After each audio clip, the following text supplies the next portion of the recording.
No niin, tervetuloa kaikki sekä täällä salissa että verkon kautta myöskin. On mukava nähdä, että kauniin keväisen perjantai-iltapäivän kunniaksi tai ehkä siitä huolimatta meillä on suuri yleisö paikalla.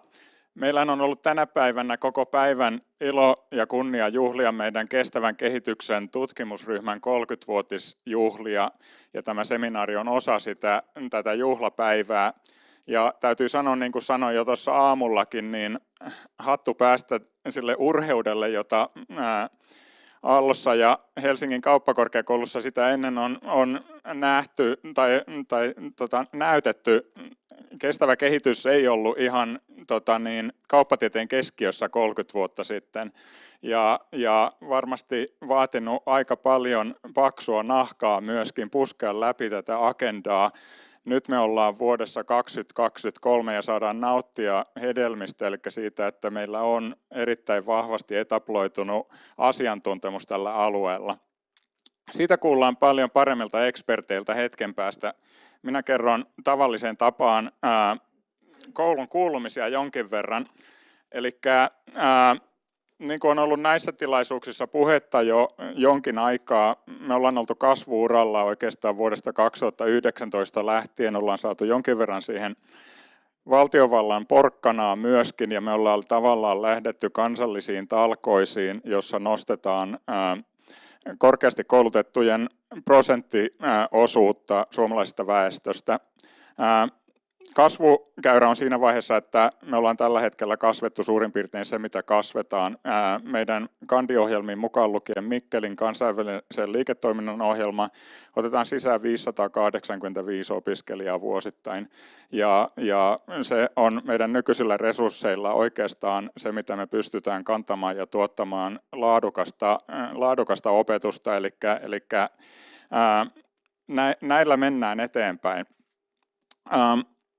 Olette varmaan lukenut mediasta valintakoeuudistuksesta, joka on käynnissä oikeastaan ihan loppusuoralla, ja se tulee tämä loppusuora päättymään tässä hyvin pian, koska tässä puhutaan täysin uudesta pisteytystaulukosta, jolla pisteytetään lukiolaisten yliopistotutkinnon arvosanoja, joilla sitten valitaan meille opiskelijat. Niitä on tällä hetkellä 51 erilaista taulukkoa käytössä, mikä on aikamoinen viidakko ja myöskin asettaa paineita lukiolaisille, jotka joutuvat aika lailla ensimmäisen vuoden syksyllä päättämään, minkä taulukon mukaan he koittavat kerätä niitä pisteitä. Uudessa ehdotuksessa niitä on 11. Asia tulee huomattavasti selkeämmäksi. Samaan aikaan siellä on muutamia meitä hieman jännittäviä asioita. On esimerkiksi kritisoitu sitä, että tällä hetkellä painotetaan liikaa pitkää matematiikkaa. Siinä tullaan tekemään aika radikaaleja muutoksia, ja meitä pikkusen huolestuttaa se, että minkälainen vaikutus sillä on lukiolaisten pitkän matematiikan lukemiseen, joka kuitenkin on aika tärkeä pohja kauppatieteen opinnoille, varsinkin kun meillä aika paljon ollaan siirtymässä tai menty analytiikan suuntaan. Mutta aika näyttää. Ja nämä uudet pisteet tulee siis käyttöön 2026 valinnoissa, eli 23 lukionsa aloittavat saavat sitten tiedon hyvin etukäteen. Meillä tulee tämän kuun lopulla Equis-akkreditointiryhmä tänne kampukselle. Meillä on nämä 3 maailman johtavaa kauppakorkeakouluakkreditointia, eli kutsutaan itseämme Triple Crown-kouluksi, joka on noin 1% maailman kauppakorkeakouluista, ja tämä Equis on yksi näistä 3 jalasta meidän tuolissamme, ja he tulevat arvioimaan meidän laatujärjestelmämme ja meidän laatumme ylipäänsä. Ja sitä varten ollaan tehty aika paljon töitä tässä kevään aikana, kirjoitettu raportti, ja sitten tosiaankin tämä ryhmä tulee kampukselle toukokuun lopulla, ja saadaan sieltä sitten varmaankin aika nopeasti tietoa, että miten meillä menee. Jos ei tässä puhuttaisi suomen kielen asemasta meidän opetuksessa, niin jäisi elefantti olohuoneessa mainitsematta. Olette saattaneet huomata mediassa myöskin, että tästä ollaan jonkin verran keskusteltu tällä viikolla. Me itse asiassa maanantaina saatiin apulaisoikeuskanslerin päätös, ja ei ollut mikään yllätys, että se päätös oli tulossa. Allossa ollaan keskusteltu suomen kielen asemasta opetuksessa pitkin kevättä. Ja me ollaan tavallaan odotettu tätä päätöstä, ettei me tehdä sellaisia päätöksiä, jotka joudutaan heti muuttamaan sen takia, että sieltä tulee jotakin, mikä olisi konfliktissa sen kanssa, mitä ollaan jo päätetty. Me joudutaan tekemään jonkin verran muutoksia, koska siellähän todettiin, ja mediassa on tästä aika paljon tosiaankin keskusteltu, että me ollaan liuuttu liikaa englannin kielen käyttöön. Se on hyvin paljon meidän ympäristöstä kiinni, ja me halutaan olla kansainvälisesti merkittävä kauppakorkeakoulu, eikä vaan suomalainen kauppakorkeakoulu, mutta samalla ymmärretään myöskin nämä haasteet. Ja toki jos apulaisoikeuskansleri sanoo, että meidän nykyinen systeemi on lainvastainen, niin me ei tokikaan jatketa lainvastaisuutta, vaan me tullaan muuttamaan tiettyjä asioita, että ollaan linjassa lainsäädännön mukaan. Se on ihan luonnollista. Mutta siitä varmaan kuuluu lisää myöskin tässä. Mutta nyt on parasta, että lopetan ja annan Minna Halmeelle kapulan täällä. Minna tulee kaitsemaan meidät läpi tämän mielenkiintoisen seminaarin. Kiitos.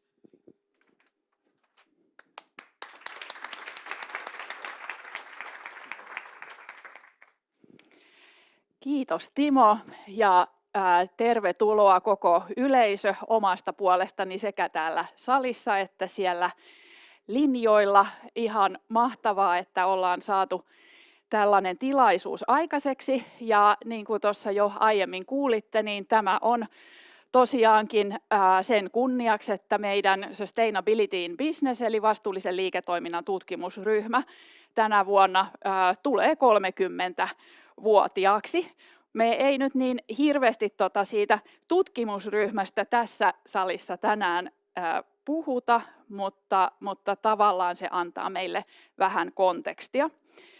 Tämän Better Business, Better Societyn teema tänään on, että miten yritysten kestävyysmuutosta nopeutetaan ja suunnataan merkittäviin kestävyyshaasteisiin.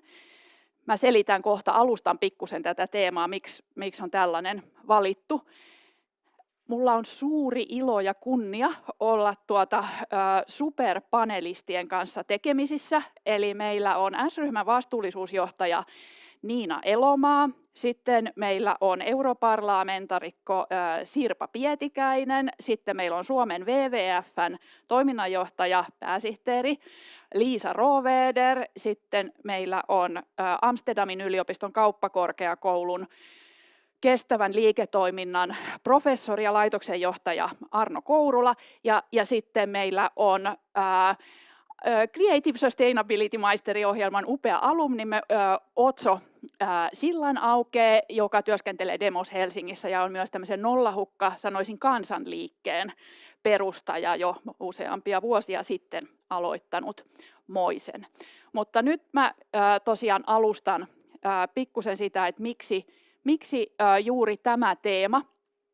Ja sen ansiosta, että me nyt juhlitaan tämän tutkimusryhmän 30-vuotista taivalta, niin ollaan hieman katsottu tätä, että mitä on maailmassa tapahtunut ja toisaalta minkälaisia tutkimuksia ja tutkimusaiheita ryhmässä on ollut näiden vuosien aikana ja miten nämä liittyy toisiinsa. Ja tosiaan niin tämä ryhmä ja aika paljolti se, että kauppakorkeakouluihin tuli vastuullisen liiketoiminnan, erityisesti ympäristöaiheen tutkimusta 90-luvun alussa liittyi siihen, että oli tämä Rion konferenssi ja asia nousi pinnalle. Aiheet ovat sittemmin ajassa muokkautuneet erilaisten yhteiskunnallisten kehitysten takia, mutta olennaista tässä kuvassa itse asiassa on tämä aaltoviiva. Ja yleensähän aalto on niin kuin hyvä asia ja tässäkin se on osittain hyvä asia, eli se on hyvä asia silloin kun se on nousussa, mutta se mitä oikeastaan niin kuin sellaiset ihmiset meistä, jotka on kestävää kehitystä seuranneet ja eläneet, niin tietää, että aina välillä on tapahtunut jotain sellaista, joko tapahtuma tai joku semmoinen ikään kuin ilmiö, joka näyttää siltä, että nyt nämä kysymykset löivät itsensä läpi. Nyt globaali vastuu ja ihmisoikeudet löivät itsensä läpi ja vastuullisuus nousi. Ja sitten jotenkin se vähän niin kuin se teema lopsahtaa ja sitten tulee ilmastonmuutos ja nyt se löi itsensä läpi ja nyt vastuullisuus nousi. Ja sitten taas vähän tapahtuu semmoista, niin kuin, käyrä kääntyykin. Se ei jatka niin kuin eksponentiaalisesti ylöspäin, vaan se menee ylöspäin kyllä, mutta vähän, niin kuin, vähän sillä lailla aaltomaisesti. Siis paljon on tehty työtä, ja en tarkoita nyt pelkästään tutkimuksen puolella näiden isojen kysymysten, jota tuossa edellisellä kalvolla oli tätä ilmastonmuutos, globalisaatio ja sen mukanaan tuomat ihmisoikeuskysymykset ja sitten tämä nykytilanne, eli tämmöinen, niin kuin mitä voisi sanoa, ympäristökysymyksiin liittyvä monikriisi ja sitten toisaalta kasvava taloudellinen eriarvoisuus. Ne oli niitä kysymyksiä ja tässä on sitten muutamia esimerkkejä siitä, että minkä tyyppisiä niin kuin, työkaluja ja instrumentteja on syntynyt näiden vuosien varrella näiden kysymysten haltuunottamiseksi. On kehitetty ympäristöasioiden ja sosiaalisen vastuullisuuden hallintajärjestelmiä ja sertifikaatteja, on erityyppisiä kuluttajamarkkinoille tarkoitettuja ympäristö- ja sosiaalisen vastuullisuuden merkintäjärjestelmiä. Vastuullisuusraportointi on kohta 30 vuotta vanha instituutio, myös elinkaarianalyysejä, hiilikompensointia, sitten tätä ESG-laskentaa ja nyt EU tekee paljon lainsäädäntötyötä myös ja tietenkin näitä EU- ja kansallisia niin kuin lainsäädäntöä on ollut koko tämän 30 vuoden ajankin olemassa, mutta nostin tähän nyt nämä viimeaikaiset. Mutta kuten sanottu, nämä nyt on vain niin kuin esimerkkejä siitä, että paljon on tehty. Nyt kuitenkin sitten, jos me katsotaan sitä, että onko tällä paljolla tekemisellä saatu haltuun ympäristöhaasteet, saatu haltuun sosiaalisen kestävyyden haasteet, niin väittäisin, että ne haasteet on kasvaneet nopeammin ja ne on melkeinkin kasvaneet eksponentiaalisesti siinä, missä tämä meidän aalto ei ole ihan tavoittanut sitä haasteiden korkeutta. Monet varmaan tässä salissa, koska te olette aiheesta kiinnostuneita, todennäköisesti tiedätte ihan hyvin mitä tarkoitan, mutta mä nyt kuitenkin ihan vaan sen verran, että tuon jotakin siitä paljosta aineistosta, jota tästä aiheesta on olemassa, niin tähän esille.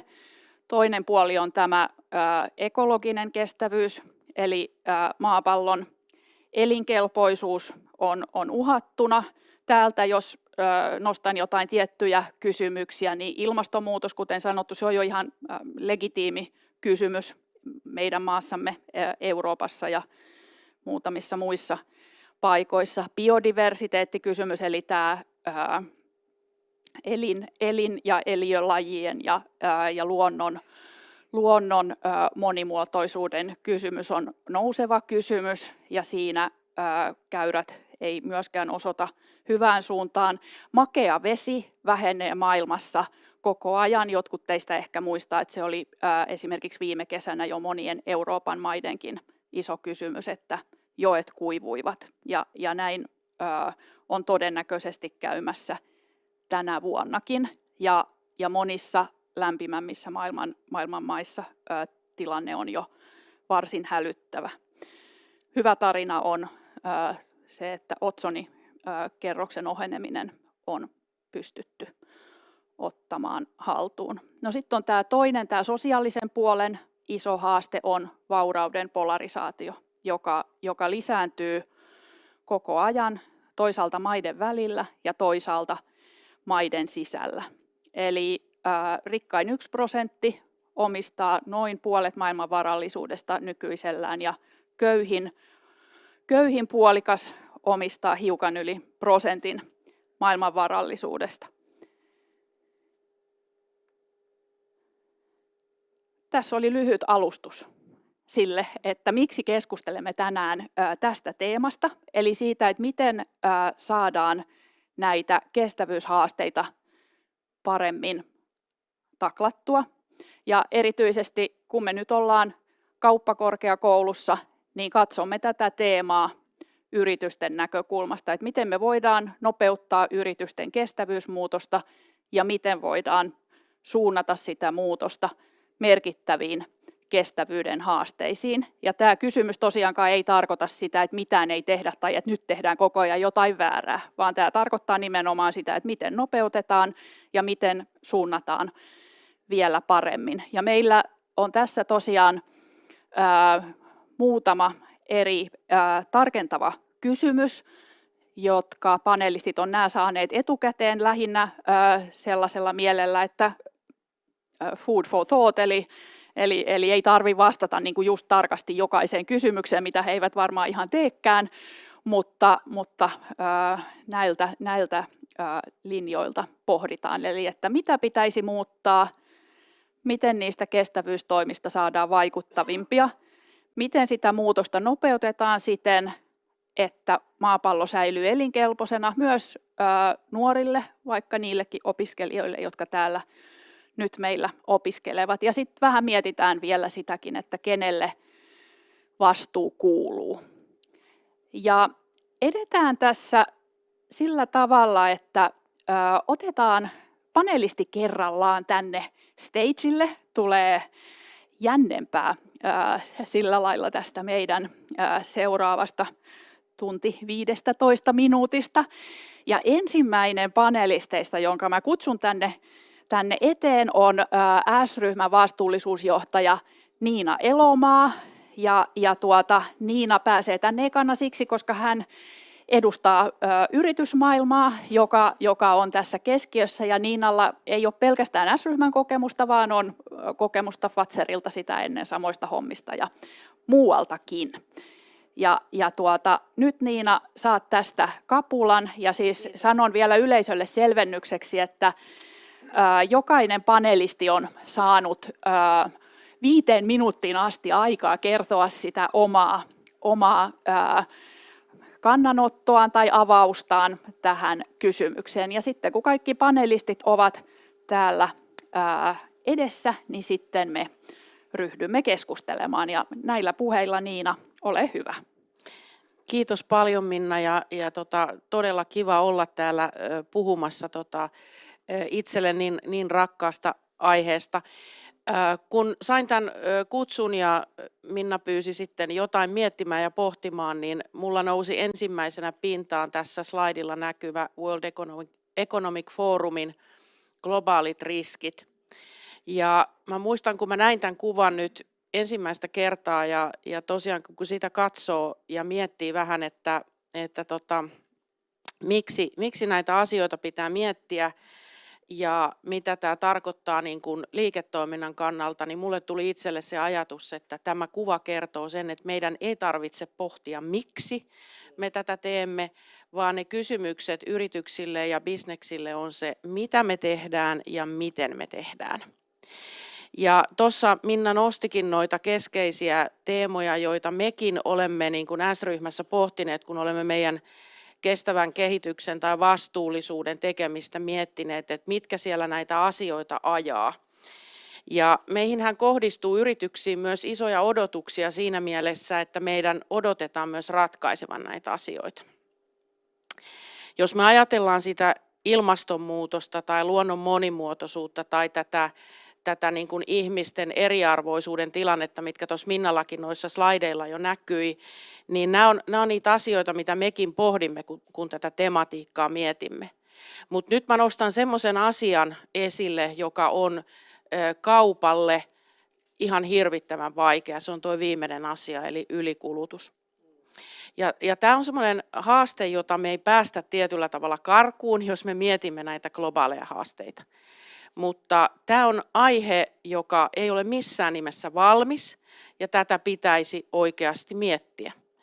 Ja tämä tarkoittaa minusta sitä, että meidän pitää miettiä myös sitä, että miten tulevaisuudessa meidän liiketoimintamme muuttuu, jotta me pystymme tätä haastetta taklaamaan. Ja voitte varmasti kaikki arvata, kuinka vaikea kysymys tämä on. Mutta sitä on pohdittava, ja näin mä väitän. Jos me ajatellaan, että minkälaisia ajureita tässä on, jotka tätä ajaa, niin on tietysti se, että tuossa keskellä näkyy se, että nyt regulaatio muuttaa todella paljon. Regulaatiossa tapahtuu paljon. EUsta tulee todella paljon tavaraa, sieltä tulee hirvittävän paljon niin kuin sitä regulaationäkökulmaa. Ja toisaalta me tiedetään myös, että sidosryhmät odottaa näitä muutoksia meiltä. Ja se vaikuttaa siihen, että meidän täytyy myös liiketoimintaamme pohtia. Mä en pidä regulaation muutosta huonona.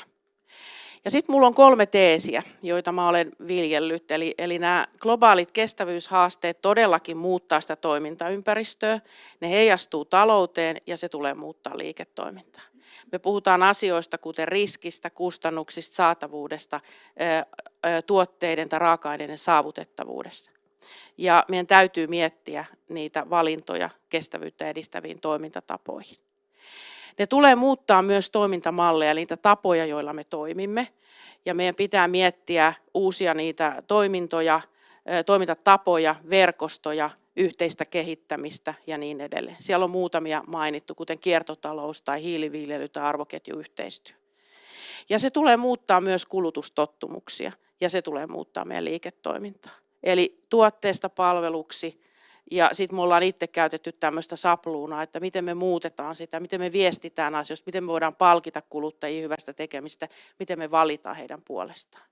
Näiden 3 teesin kautta mä uskon, että me myös niin kuin isossa raamissa kehitetään asioita.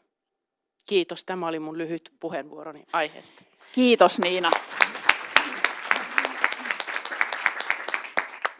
Ole hyvä ja jää istumaan tänne eteen, saat valita itse paikan. Tämä oli erinomainen puheenvuoro ja hyviä ajatuksia ja nyt tosiaan saa kirjoittaa kysymyksiä jo Presemoon tai itselleen paperilapulle kirjoittamallakin voi saada jatkossa sen mahdollisuuden kysyä, mutta Presemo voi olla vielä varmempi väylä siihen.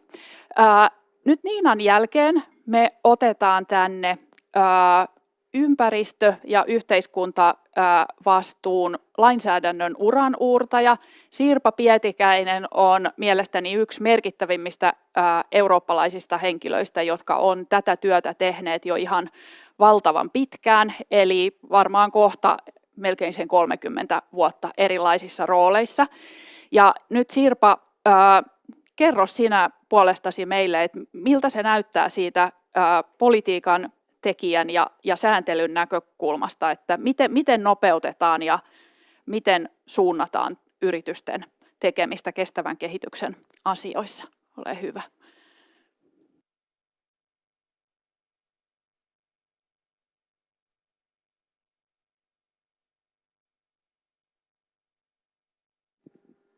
Kiitoksia ja onpa mukava olla täällä ja kun 5 minuuttia on annettua aikaa, niin sanon vaan otsakkeet, niin miettikää sitä myöhemmin, mitähän sekin otsake tarkoittaa. Ensimmäinen bisneksille, se koskee myös yhteiskuntaa, on se, että pitää tietää minne pitäisi mennä. Eli tämä on maratoni. Tässä ei ole kysymys siitä, että pitää kävellä kortteli ympäri. Ja me tehdään yhä edelleen liian pieniä askeleita olemassa olevan liiketoimintamallin kannalta ja silloin me niinku alisuoritetaan ja yli tuotetaan kustannuksia sille prosessille. Ja ensimmäinen sitten olisi, jos mitään muuta muista mun puheesta, niin 10 kerroin. Vuonna 2050 kymmenyksellä nykyistä päästöistä, resurssin kulutuksesta ja energian kulutuksesta niin, että ylikompensoidaan 1/3 joka kerta, kun luonnonvaroihin kosketaan, niin se talous pitäisi pyöriä. Siinä sitten on miettimistä melkein joka toimialalla, että miten tämä tehdään, mutta tämä ei ole mikään aitajuoksun parantamisharjoitus. Tämä on nyt niin kuin mennään korkeushyppyyn, vaikka jos koskaan sitä tehnytkään. Täytyy muistaa oikea skouppi. Ei pelkkä ilmastonmuutos, ei biodiversiteetti. Jos me katsotaan aina yhtä juttua kerrallaan, niin se on kuin yrittäisi kalakeittoa tehdä niin, että tappelee ensin, että keitetäänkö kalat vai keitetäänkö porkkanat vai keitetäänkö sipulit ja käytetään 3 päivää siihen keittämiseen ja ihmetellä, että ei saada kalakeittoa aikaiseksi. Tämä on ollut semmoinen meidän iso ympäristö. Haaste ja ongelma sekä politiikassa että yhteiskunnassa. Me katsotaan siiloissa näitä juttuja. Ensin resepti, ensin se kokonaiskuva, niin silloin se tekeminenkin helpottuu, vaikka se tuntuu hankalammalta. Ja tässä on kokonaan sekä se 10 kerroin, että oikeastaan tämä ylipaukkuminen, mikä tuossa Minnan kuvassa jo näkyy aikaisemmin. Meidän pitää muuttaa näitä liiketoimintamalleja. Silloin tämä tarkoittaa, että jokaisessa itseään kunnioittavassa yrityksessä jatkossa pitää olla ekologinen kompetenssi. Se on sama niin kuin hallituksessa ylimmässä johdossa olisi ihmisiä, jotka sanoo, että en mä tiedä mikä taas se on, enkä mä osaa laskea. Kyllä mulla on niin kuin peruskoulun matikka, mutta missä meidän talousjohtaja on, että ehkä se tietää miten meillä menee, että ollaanko me tappiolla. Pitää ymmärtää ekologia ja ekonomia ja niiden keskinäiset vaikutukset. Tässä on muuten Aallolle ja monelle paikalle aika paljon haastetta, että miten me uudelleen koulutetaan, täydennyskoulutetaan hallitusten jäsenet ja olemassa oleva johto, liikkeen johto. Ja täältähän sitten pitäisi tulla sitä tuplakompetenssijengiä. No 3. on palvelullistaminen. Kun kamaa ei voida myydä enemmän, niin silloin se kysymys on, että millä sitä bisnestä tehdään.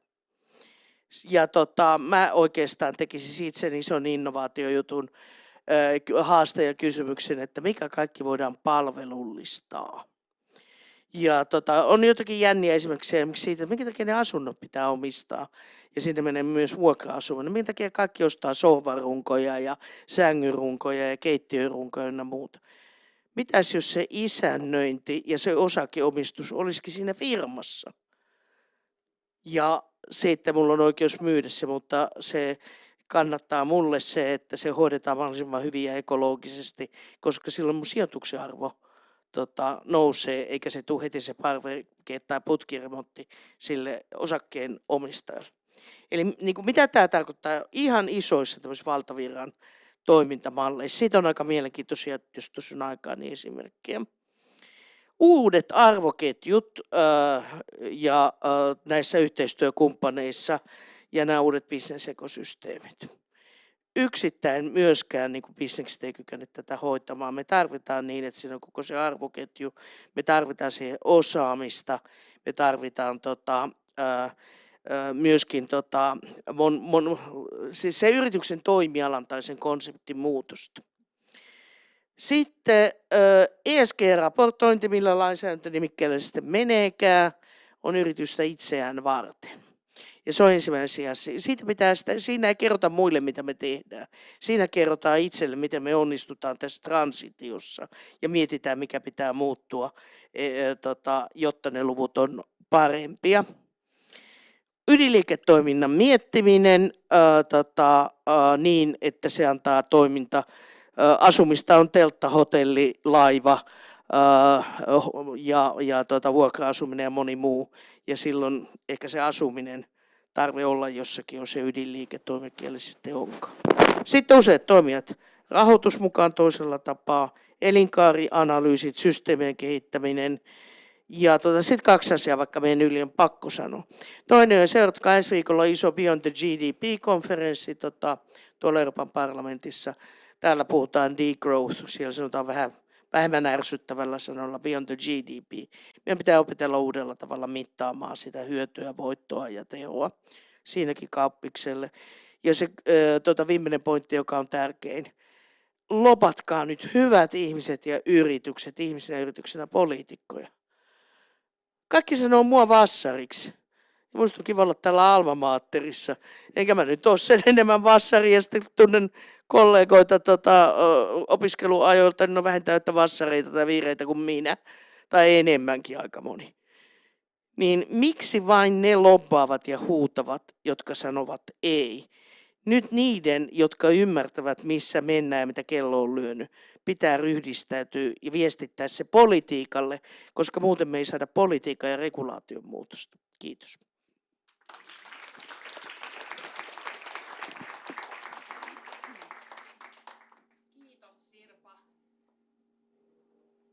Kiitos Sirpa, ihan huippuideoita. Nyt mä toivon, että nämä saataisiin oikein todella nopeasti käyttöön, kaikki mitä ehdotettiin.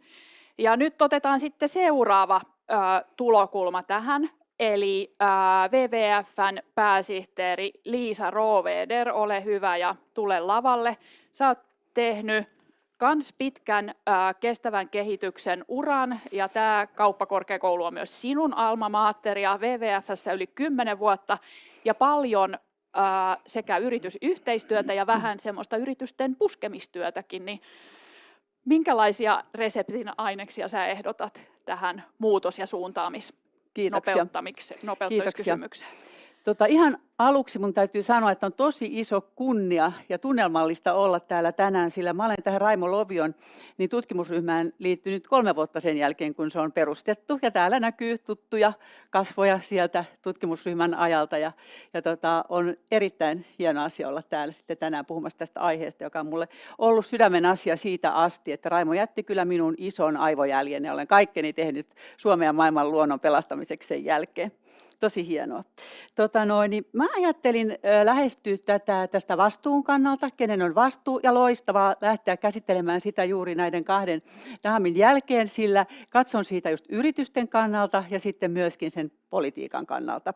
Ja sitten myöskin painopisteenä on tässä tämä luonto ja ekologinen kestävyys, vaikka niin kuin Sirpa sanoi, että molempia on ratkaistava samanaikaisesti, mutta taas toisaalta, mitä Minna sanoi, niin tuo ekologinen kestävyys, luonto on nyt nousemassa niin vahvasti yritysten agendalle. Ja aina pitää muistaa, että niitä pitää ratkaista yhdessä. Siis se on selvää, Minnakin PowerPointeista tuli ilmi, että luonto köyhtyy hälyttävää vauhtia. Luontopaneelinkin mukaan niin 1 miljoonaa lajia uhkaa sukupuutto tällä hetkellä. Ja mikä siinä on syy, niin sekin tuli täällä sitten jo Niinan esityksessä esille hienosti yrityksen kautta, niin ylikulutus ja toinen on maankäytön muutokset.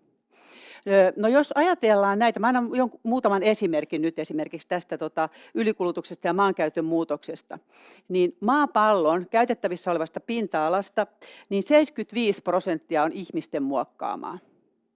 Ajatelkaa, 75%, samanaikaisesti meidän tulisi suojella 30-50% tutkimusten mukaan tästä maasta, mitä me olemme jo käyttäneet. Ja sitten jos ajatellaan niin ruoantuotantoa, niin luonnon monimuotoisuuden heikkenemisestä 60% liittyy ruoantuotantoon, ruokaan.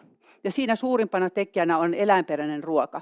Jos ajatellaan eläinperäisten tai tuotantoeläinten massan niin kuin kokoa, se on 20 kertaa isompi kuin luonnossa villinä elävät eläimet. Siis meidän tuotantoeläimet, niiden massa on 20% isompi, siis aivan valtavasti. Niinhän se voi olla järkevää, se on pelottavaa. Toinen esimerkki, nyt kun on vaalitkin tässä ollut ja hallitusta neuvotellaan ja ohjelmaa neuvotellaan, niin on tämä metsä. Meidän metsäluonnolla menee tosi hyvin, huonosti, mutta kun ajatellaan sitä, että missä meillä on suurimmat tämmöiset konfliktit ja keskustelut, niin se on nimenomaan metsäluonnon suhteen. Ja kun kuitenkin tiedetään, että meidän metsäisistä luontotyypeistä 76% on uhanalaisia. Eli tilanne ei ole hyvä. No sitten jos lähdetään miettimään, että mitä yritysten sitten pitäisi tehdä tämän asian suhteen tai sitten mitä politiikassa. Niin Dasguptahan julkaisi sen raportin ihan vähän aikaa sitten, jossa osoitettiin selvästi, että puolet bruttokansantuotteesta on niin kuin suoraan luonnosta riippuvaisia. No, tämä suoraan johtaa ajatukset yrityksiin ja EU-ssa politiikkatasolla on ruvettu ottaa tämmöistä niin kuin institutionaalista virhettä, mikä yrityksissä on tapahtunut sen liiallisen ylikulutuksen vuoksi, niin nyt jo tosissaan. Ja se on tärkeää, koska nyt EU:sta tulee paljon regulaatiota yrityksille luontoon liittyen. Esimerkiksi niin 24 vuonna suurimpien yritysten tulee raportoida niiden luontovaikutuksista osana niiden muuta raportointia. No nyt sitten on mielenkiintoista nähdä, että miten edelläkävijäyritykset on muuttanut näkökantansa, kun aikaisemmin yritykset ja varsinkin etujärjestöt loppasivat vahvaa ympäristölainsäädäntöä tai ilmastolainsäädäntöä vastaan. Nyt edelläkävijäyritykset onkin lähteneet loppaamaan näiden regulaation puolesta. Ja tästä on yksi hyvä esimerkki, esimerkiksi metsäkatolainsäädäntö ja siihen liittyvät asiat, niin 80 yritystä lähti viemään ja loppaamaan vahvaa metsäkatolainsäädäntöä, ja siitä yhtenä oli mukana myöskin S-ryhmä, ja se saatiin läpi. No sitten jos ajatellaan, että niin kuin yritysten kannalta, mitä yritysten pitäisi tehdä, niin sen lisäksi, että yritykset on vahvasti tässä politiikkavaikutuksessa mukana ja pitäisi olla vielä enemmänkin, niin kuin Sirpakin sanoi, niin että nyt pitää hallitusta lobata ja neuvottelijoita lobata, niin toinen on, että kyllä niitä omaehtoisia myöskin toimia, konkreettisia toimia siinä omassa liiketoiminnassa tarvitaan. Ja me tehtiin Bainin ja kanssa semmoinen, se on konsulttiyhtiö, niin raportti, mikä on yritysten biodiversiteetin tila tällä hetkellä, miten johto ymmärtää, mikä se on ja mikä on tarve muuttaa sitä ajattelua. Niin aivan selkeä johtopäätös oli, että yritykset ymmärtää, että asiaa pitää lähteä kehittämään, mutta heillä ei ole osaamista. Ja sen taas Sirpa sanoi siinä, että jokaisessa yrityksessä pitää olla siellä johdosta lähtien sitä vahvaa biodiversiteettiosaamista. Eli semmoista systeemistä isoa muutosta tarvitaan, jotta me päästään purkamaan sitä ylikulutusta, mikä on se kaikista isoin ongelma niin luonnon suhteen kuin ilmaston suhteen ja ylipäänsä tässä kestävyyshaasteessa. Tässä oli mun alustus. Kiitos. Kiitos. Kiitos Liisa. Mahtavia ajatuksia jälleen. Ja nyt tällä eri sektorien parhaiden edustajien esittämien ajatusten jälkeen niin meille tulee seuraava paras henkilö paikalle. Eli myös Arno Kourula on kotoisin Helsingin kauppakorkeakoulusta ja sittemmin Aallosta ja on nykyisin tosiaan Amsterdamin yliopiston kauppakorkeakoulussa professorina. Ja Arnon tutkimusaihe on aivan erityisesti sidosryhmien välinen yhteistyö tässä kestävän kehityksen hallinnassa. Ja sen takia sä olet juuri oikea henkilö ottamaan nyt kantaa tämän jälkeen, mitä me ollaan nyt kuultu, että mitkä ovat keskeiset keinot nopeuttamisessa, suuntaamisessa. Ole hyvä. Kiitos Minna. Mä oon tosiaan Arno Amsterdamista ja tuon teille terveisiä tuolta Amsterdamin yliopistosta. Kuinka moni on käynyt Amsterdamissa? Okei. Kaikille on aika tuttu jo tämä paikka, niin voin kertoa vähän minkälaista meininkiä siellä päin on. Ja samalla kiva tulla kotiin ja nähdä kaikki vanhat kaverit ja sankarit. Eli Amsterdamin yliopisto on suunnilleen kun laittaisi Helsingin yliopiston yhteen Aalto-yliopiston kanssa, miinus sähkö ja jotkut insinööritieteet, mutta koko luokkaa sen kokoinen. Me ollaan 391 vuotta vanha yliopisto, eli dinosaurus, mutta melko ketterä dinosaurus joka tapauksessa. Kaikenlaista innovaatiota löytyy. Me ollaan hyvin monitieteinen, eli hyvin paljon mietitään sitä, että miten voidaan katsoa näitä kestävyyskysymyksiä tieteiden välissä. Eli kun katsotaan yliopistoita, kun katsotaan Aaltoa, kun katsotaan Amsterdamin kauppakorkeakoulua yliopiston sisällä, niin usein mietitään, että okei, tiede, me ollaan puhuttu tieteestä, tieteen pitää olla se perusta kaikelle ja yrityskumppanuuksia on kaikenlaisia. Opetus on toki tärkeää. Omassa toiminnassa kaikki nämä pitää jo näkyä. Se on jo hygieniakysymys, eli energia pitää olla puhdasta, logistiikka on mietitty kokonaan uudestaan. Ruoka on vege by default, on vegaanikahvikoneet, on kaikki tämän tyyppiset asiat on jo hoidettu. Matkustus ei saa lentää, jos 6 tunnilla junamatkalla pääsee, niin ei saa lentää. Kiertotaloutta mietitään hyvinkin paljon, että miten tätä laitetaan sitten omaan toimintaan. Eli siinä me mietitään, että minkälainen yliopiston rooli on suhteessa yrityksiin suunnan näyttäjänä. Eli kun puhutaan suuntaa ja minkälaisia muutoksia, joillekin saattaa olla tuttu tämä kalvo siitä, että mitkä on ne muutokset, mitä me tullaan todennäköisesti näkemään. Me puhutaan siitä, miten opetetaan, miten me opitaan, mikä on terveyteen liittymät kaikki kysymykset, miltä näyttää tulevaisuuden energia ja teollisuus, miltä näyttää ruoka, miltä näyttää maankäyttö, miltä näyttää meidän kaupungit, miltä näyttää, miten me liikutaan. Ja loppujen lopuksi täysin selvää, että tämä kaikki, mikä on digitaalista ja teknologiaa siellä taustalla, niin tulee olla keskeisessä roolissa myös tässä näin. Eli me tiedetään, mistä puhutaan, minkälaisia muutoksia tulee tapahtumaan. Me tiedetään, minkälaisia tavoitteita meillä yhdessä on. Meillä on YK:n kestävän kehityksen tavoitteet, tarkat mittarit siitä, mitä yritetään saavuttaa ihmiskunnan tasolla. Ja meillä on ne rajat, meillä on ne planetaariset rajat. Tässä on mainittu jo monta niistä, minkä yli ei kannata mennä. Eli miten operoidaan sitten noiden sisällä. kun puhutaan näistä muutosvoimista, tuossa muutama jo mainittiin, eli jos katsoo esimerkiksi meidän opiskelijoita, niin se kiinnostus näihin kestävän kehityksen kysymyksiin on todella laajaa. Ja samalla se tulevaisuuden angstin määrä on todella merkittävää. Eli se kannattaa huomioida, kun puhuu tästä tulevasta sukupolvesta, olkoon ne sitten johtajia tai minkälaisiin organisaatioihin menevät. Tässä on paljon keskustelua sitten tutkimuksessa, että okei, miten tuupataan ihmisiä käyttäytymään tietyllä tavalla. Ja erityisesti diskursseissa puhutaan siitä, että tämmöisestä moraalisesta häpeästä. Mä tulin tänne tänään lentokoneella, mikä on todella häpeällinen asia ja olen paha ihminen totta kai. Ja niin edespäin. Ja sitten kun puhutaan näistä sosiaalisista liikkeistä, niin siinä näkyy paljon lähestymistä, miten ympäristökysymykset ja sosiaaliset liikkeet lähenee toisiaan. Tässä me nähdään paljon uudenlaisia kumppanuuksia. Iso osa Alankomaita on veden alla. Siinä on paljon kysymyksiä. Vakuutusfirmat on mukana, ammattiliikkeet, ympäristöliikkeet. Kaikki alkaa keskustelemaan yhteen ja syntyy tällaisia epäpyhiä kumppanuuksia, niin kuin ollaan puhuttu niistä. Samalla yhteiskunta polarisoituu aika tavalla. Me ollaan siirtymässä vapaaehtoisesta vastuullisuuskeskustelusta aika pitkälti lakipohjaisuuteen. Se tapahtuu joka maassa hieman eri tavalla, se tapahtuu EU-tasolla. Ja tämä on hyvin iso trendi, mikä on. Puhutaan samalla tietenkin teknologioista, mutta me ei voida olla tämmöisen magic bullet tai silver bullet ajattelua, että yksi teknologia tulee ratkaisemaan kaikki, vaan se on aika paljon sitä systeemiajattelua, mikä täytyy olla siellä taustalla, kun puhutaan muutoksista. Eli siinä kun mietitään niitä niin kutsuttuja win-win-tilanteita yrityksille, niin pitää samalla miettiä sitä toista puolta. Meillä on muutamia tai aika paljon bisnesmalleja, jotka perustuu riistoon.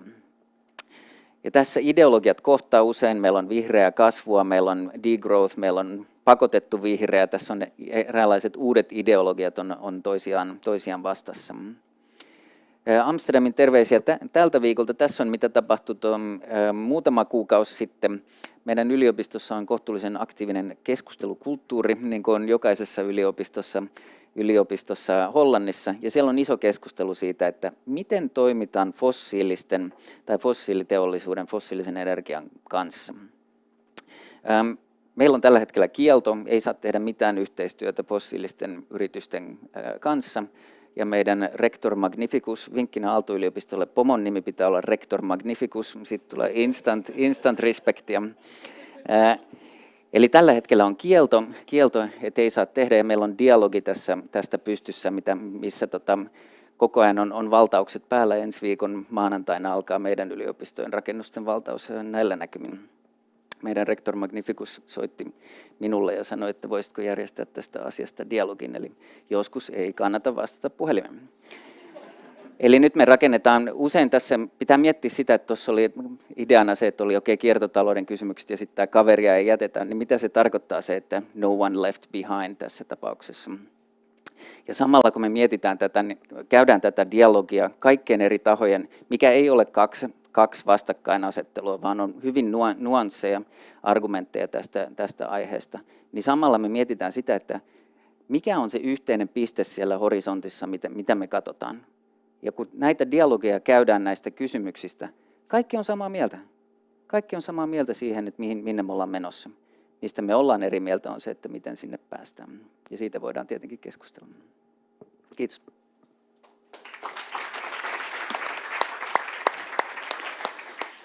Kiitos paljon Arno. Loistava lisä tähän jo olevien ideoiden ja argumenttien sarjaan. Ja nyt me otetaan sitten meidän nuoremman sukupolven edustaja Otso Sillanauke tänne lavalle. Ja nyt mä en haluaisi kuulostaa dramaattiselta, mutta koska mulla on vähän dramatiikan taipumusta, niin sanon nyt kuitenkin, että Otso on niin kuin meistä se, joka on täällä vielä silloinkin, kun ne toivon mukaan se hyvä aaltokin on lähtenyt sinne eksponentiaaliseen suuntaan, mutta jos se ei ole, niin sä kuulut tähän niin kuin angstia tuntevaan sukupolveen. Ja nyt olisi todella kiinnostavaa kuulla, että toisaalta vähän niin kuin mitä mieltä olet esitetyistä ajatuksista, mutta toisaalta se, että miten sä näet siitä 30-vuotiaan ihmisen näkökulmasta sen, mitä pitäisi tehdä ja miten, jotta tämä muutos vauhdittuu. Ole hyvä, Otso. Kiitos. Ja eli aloitan tosiaan toistamalla kanssa, että tosi hienoa saada olla täällä, osallistua näin mahtavaan paneeliin ja palata takaisin tänne opinahjon saleihin myös puhumaan näistä teemoista, joiden parissa on nyt sitten saanut kuitenkin joitain vuosia kanssa työskennellä ja tehdä omassa elämässä kaikenlaisia kokeiluja. En tiedä, onko kukaan törmännyt, mutta mä oon se tyyppi, joka Suomessa oli jossain välissä lehdissäkin ja uutisissa siitä, että mun vuoden jätteet mahtui 0,5 litran lasipurkkiin. Että tällaisia käytännön kokeiluja näistä kestävän kehityksen jalkauttamisesta ja periaatteiden jalkauttamisesta on tullut tehty ja nyt sitten viimeiset vuodet on työskennellyt ajatushautomo Demos Helsingissä sitten pohtimassa sitä, että miten tätä kestävyysmurrosta ja kestävän kehityksen toimintamalleja voidaan kiihdyttää ja miten me yhteiskunnallisesti voidaan siirtyä eteenpäin. Näissä alustuksissa tuli mun mielestä tosi vahvasti jo esille se, että minkä haasteen äärellä me tässä ollaan että mikä on se iso kuva, mitä yrityksissä jo tapahtuu, mitä yliopistoissa tapahtuu, mitä politiikassa tapahtuu. Se suuntahan on just, niin kuin Niinakin oli kirjoittanut siihen kalvolle, että kyse ei ole miksi, vaan että miten tehdään se tähän. Ja nyt kun mä sitten tässä myös alustusten aikana pohdin sitä, että miten mä ehkä lähestyn tässä lyhyessä alustuksessa tätä kysymystä, niin mä ajattelin, että mä vedän nyt sen ajatushautomokortin ja yritän hypätä tässä keskustelun sanotaan abstraktiotasolla yhtä askelta ulommas ja pohtia ehkä sitä, että nyt kun me puhutaan siitä, että yritysten roolia ja vaikuttavuutta kestävyysmurroksessa pitää parantaa, mutta sitten mun mielestä samalla kun me puhutaan siitä, että mitkä on ne toimet, miten me voidaan kirittää niitä, miten me saadaan niistä vaikuttavampia, niin meidän pitää keskustella siitä, että mikä on yksityisen sektorin rooli tässä transformaatiossa. Samoin kuin meidän pitää pohtia, että mikä on julkisen sektorin rooli, mikä on meidän kansalaisyhteiskunnan rooli. Ja mä nyt ehkä tässä Sirpan tavoin heitän muutamia sellaisia juttuja ilmoille, mihin voidaan palata tässä, mutta jotka mun mielestä liittyy tähän kysymykseen siinä, että mikä on yksityisen sektorin ja yritysten rooli tässä muutoksessa ja sitten sitä myötä niin kuin siinä tulevaisuuden yhteiskunnassa, jota me tässä kuitenkin ollaan toimillamme rakentamassa. Nythän se yksi haaste siinä, haaste yritysten kestävyystoiminnalle ja niin kuin vaikuttavien toimien tekemiselle on siinä, että meidän yrityksiä ei ole optimoitu muutokselle, joka ympärillä kiihtyy ja etenee vahvasti. Me ollaan hyperoptimoitu toimintaa, tehokkuutta siten, että me voidaan tavoitella voiton kasvattamista ja taloudellisen arvon kasvattamista. Ja siis tämän ympärille kaikki yhteiskunnan insentiivit ja rakenteetkin on tehty. Ja siinä me huomataan, että meillä on upeita yrityksiä ja toimijoita täälläkin, jotka tekee päivittäin työtä sen eteen, että me rakennetaan kestävämpää yhteiskuntaa, mutta jotka sitten törmää meidän osakeyhtiölakeihin ja muihin niin kuin säädöksiin ja sääntelyihin, jotka estää niitä ehkä toimimasta sillä vaikuttavimmalla tavalla. Ja se haastehan on just siinä, että me ei voida enää vetää korttia, että business on vaan bisnestä, koska liiketoiminnalla on kuitenkin aina yhteiskunnallista vaikutusta. Ja me nähdään se kaikissa näissä erityisesti isojen yritysten toiminnassa, kuten siinä, että hiilialan yritykset, sieltä 3% taitaa olla, jotka ainoastaan on ilmoittanut, että lähtevät jollain aikavälillä edes ajamaan alas sitä toimintaa. Ja meillä on digialustoja, jotka ei ota vastuuta niistä sosiaalisista haasteista, mitä he niin kuin sillä toiminnallaan ylläpitää, koska sillä ei ole mitään insentiivirakennetta tai kannustetta ja siihen ei niin kuin ohjata. Sitten mä ehkä nyt tässä, kun aika alkaa kans loppua kohti mun alustuksen osalta, niin tähän kysymykseen liittyen mä niin kuin näkisin, että olisi hienoa, että me päästään keskustelemaan tässä yhteydessä just siitä, että miten me voitaisiin niin kuin rakentaa sellaista yksityistä sektoria, jolla me saadaan valjastettua se valtava muutosvoima ja se valtava vaikutus, joka tänään on, niin toteuttamaan näitä kestävän kehityksen tavoitteita. Tarkoittaako se sitten sitä, että miten me tuodaan sinne ohelle näitä yhteiskunnallista tarkastelua? Miten me voidaan saada yrityksen strategiatöihin ja muihin mukaan tällaista yhteiskunnallista linssiä pitkälle katsovaa suunnittelua ja tutkimista edes siitä, että mikä on se yhteiskunta, jota sillä yrityksen toiminnalla rakennetaan. Tähän ei ole nyt mulla niin kuin suoria vastauksia, että mikä sitten se on, mutta että mun mielestä tärkeä kysymys pohtia tätäkin näkökulmaa siinä, kun me mietitään, että miten me lisätään niitä toimia.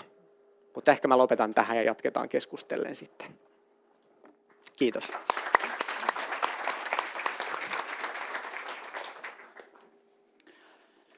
Hyvä. Kiitos paljon vielä, Otso. Myös jälleen hieno kokoelma lisää ajatuksia. Täällä on nyt niin kuin valtavan hyvä arsenaali ollut näitä ehdotuksia, että ei näitä voi mitenkään niin kuin yhtäkkiä summerata ja kaikkia toistaa, mutta sellaisia, mitä mä oon kuullut, liiketoimintamallit muutettava ihan kokonaan, sit siitä ylikulutuksesta jollain tavalla johonkin muuhun suuntaan, siten että se on kuitenkin yrityksillekin edelleen järkevää toimintaa. Lobatkaa poliitikkoja, myös te, jotka normaalisti olette hiljaa ja pelkäätte, että vassariksi haukutaan. Ja sitten nämä kumppanuudet, epätavalliset kumppanuudet. Sitten tämä, että ammattilaisia, ekologian ja sosiaalisten kysymysten ammattilaisia yritysten hallituksiin ja johtoryhmiin mukaan, ei pelkästään sinne rivitasolle. Tässä on nyt muutamia tosi hyviä ehdotuksia. Ja nyt ollakseni reilu yleisölle, josta osa on jo etukäteen itse asiassa antanut meille Presemoon kysymyksiä, niin mä valitsen nyt yhden tämmöisen etukäteiskysymyksen, joka mä olin ajatellut mennä toisessa järjestyksessä, mutta kun te olitte niin ihanan niin kuin tosissanne noissa ehdotuksissa, ne oli silleen niin kuin kunnon kaliberia, niin mä kysyn ensimmäisenä tällaisen kysymyksen, joka liittyy siis planetaarisen hyvinvoinnin käyttöön, niin kuin sen käsitteen kautta tämmöisen uuden työkalun käyttöön. Ja se kysymys kuuluu näin, että kestävän kehityksen määritteleminen on ollut työlästä, mutta muun muassa Jyväskylän yliopistossa on kehitetty uutta käsitettä, planetaarinen hyvinvointi. No sitä on itse asiassa kehitetty niin kuin maailmanlaajuisesti sitä käsitettä, mutta Jyväskylässä tosiaan tehdään työtä sen operationalisoinniksi hienosti. Tässä todetaan, että tällä pyritään niin kuin fokusoimaan se paremmin sitä kestävän kehityksen työtä ja myös ottamaan se rajakysymys huomioon, se niin kuin systeemien rajakysymys. Millaisia mahdollisuuksia ja haasteita näette esimerkiksi planetaarisesta hyvinvoinnista puhuttaessa verrattuna perinteiseen kestävyyspuheeseen? Niin mitä mieltä olette tästä, että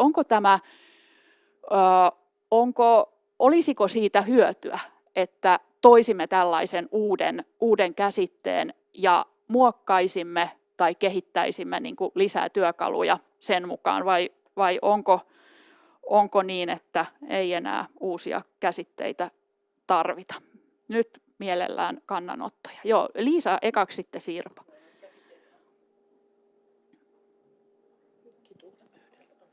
No niin, nyt taitaa kuulua. Niin noita käsitteitä on todellakin satanut kuin sieniä sateella tässä vuosien varrella, mutta jos tämä käsite, siis ehkä ei kannata mennä siihen käsitteeseen, siihen niin kuin sanaan, vaan siihen, mitä se sisältää, koska näiden planetaaristen rajojen ymmärtäminen ja tuominen konkreettiseksi on ydintärkeää. Esimerkiksi niin kuin jokaisen yrityksen pitäisi jo niin kuin lähteä laskemaan, miettiä sitä, että mikä on minun yritykseni vaikutus niiden planetaaristen rajojen niin kuin suhteen.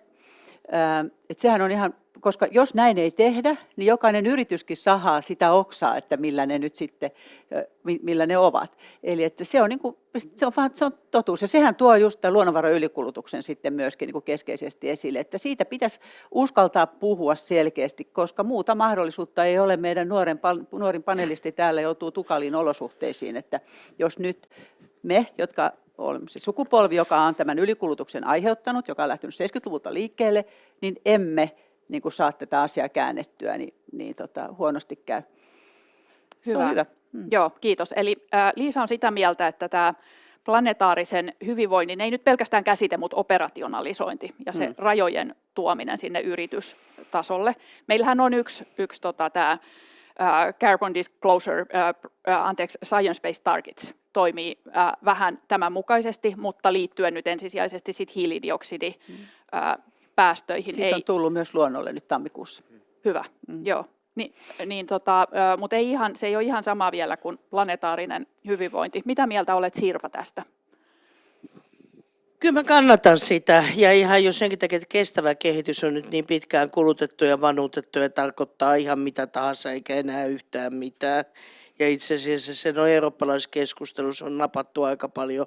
Kyllä sanotaan, että tämä ei ole sosiaalisesti kestävä, esimerkiksi ennallistamisasetus. Tämä ei ole taloudellisesti kestävää. Meidän täytyy muistaa kestävän kehityksen taloudellisesti, sosiaalisesti ja ekologisesti. Niin se voisi olla ihan virkistävää käyttää uutta termiä. Ja itse asiassa on tulossa, ja mä olen ollut sellaisessa ryhmässä mukana, joka yrittää ajaa sitä seuraavan komission ohjelmaan niin, että meillä olisi yksi varapuheenjohtaja, olisi tämmöinen well-being tai planetary well-being vice president, jonka alle tulisi ruoka. Eihän meillä niinku urheilu ja liikuntakaan ole temmin alla siksi, että joku myy urheiluvälineitä. Niin minkä takia se on täällä maatalouspolitiikan alla tämä koko ruokapolitiikka ja luonnonvarat. Sehän pitäisi olla tässä kokonaisuudessa. Samalla tapaa sosiaali-, terveys, ympäristökysymykset. Ja sitten se toinen, mikä on paljon pyörinyt, Suomi on siinäkin mukana, toi THL, on se, että meillä on ollut sellainen käsite kuin One Health, joka on tarkoittanut juuri sitä, että eläinkunta, ympäristö ja ihmisten terveys. Mutta se syrjäytyy nyt aika vauhdilla tällä planetaarisella terveydellä, joka on vielä laajempi käsite, ottaa hormonihäiriköt ja pitkäaikaisvaikutukset ja köyhyydestä tulevat nälät ja niin edelleen huomioon. Niin ehkä me saataisiin tällä aikaiseksi just sitä kalakeittoreseptiä, mistä me puhutaan. Ja se vastustus tässä vaiheessa voi olla pienempi, koska se ei ole vielä niin kuin saanut sellaista omaa vastustajakuntaansa. Ja sitten se yksi hyvä puoli siinä voisi olla, kun pitkään on myös ajateltu, että me tarvittaisiin kansallisesti ja EU-tasolla globaalistikin just tämmöinen riippumaton tiedepaneeli, jolloin niin kuin meille saa olla alapaneeleina, mutta ei pelkästään erikseen ilmasto ja erikseen sitten biodiversiteetti ja erikseen kestävän kehityksen tavoitteet, erikseen sitä ja tätä, vaan se olisi niin kuin tämmöinen planetary, joka kytkisi eri tieteenalat yhteen. Ja se pitäisi olla riippumaton niin, että se antaisi sitä arviota politiikan riittävyydestä. Eli sille tulisi se backcasting role, että se kertoisi sitä tuolla kunnolla, kun maratoni juostaan. Että niin kuin pääseekö korkeushypyssä yli, riman yli, jolloin politiikka joutuisi koko ajan peilaamaan sitä, ja myös media voisi ja kansalaiset peilaamaan sitä vastaan sitä tehtyä. Kun nythän me aina sanotaan, että EU on tehnyt ennätyksellisen paljon. Se on ihan totta, mutta että jos on rollaattorikisa 1, niin ei sillä maratonia voiteta. Hyvä. Kiitos Sirpa. Tämä oli tämä viimeinen mielikuva jää nyt kyllä elämään. Niina, te olette tehnytkin jotain vähän tämän suuntaista, eikö totta? No mä halusin ehkä tuoda tähän kyllä semmoisen niin kuin toisen näkökulman vielä, että siis en vastusta missään nimessä termin käyttöä, mutta mä haluaisin muistuttaa sitä, että tuolla yrityksissä, kun nyt tapellaan näiden kaikkien termien ja lyhenteiden ja kaikkien kanssa, niin mä muistuttaisin, että pidetään mielessä, että popularisoidaan sitten nämä termit ja tehdään niistä sellaisia, että ihmiset ymmärtää, koska se on myös tosi tärkeää, että ne oikeasti leviää niin, että kaikki pystyy näitä termejä käyttämään ja ymmärtää, mitä ne on. Esimerkkinä planetaarinen ruokavalio, jota me esimerkiksi, niin kyllä mä sanon, että mä selitän sitä vieläkin. Että tavallaan se on myös tavallaan tämän yleismaailmallistamisen ja asioiden edistämisen kannalta niin tämmöinen näkökulma. En vastusta missään nimessä termin käyttöä, mutta ehkä semmoinen huomio vaan. Kyllä. Eli selkeys ja nopea ymmärrettävyys näillä käsitteillä, jotka tuodaan. Ja ehkä myös, vaikka nämä on vaikeita käsitteitä, mutta jonkinlainen sellainen yksiselitteisyys siinä mielessä, että se ei olisi niin kuin, että kaikki voi tulkita sitä vähän omalla haluamallaan tavalla. Joo. Kiitos. Mä en tiedä, onko teillä tähän enää mitään eri kantaa, että saa sanoa, jos Voin on. sanoa, että tämä on ollut ikuisuuskysymys tietenkin akatemiassa, kun rakkaalla lapsella on aina monta nimeä, niin sitten vuosikymmenten varrella vaihdetaan tätä terminologiaa.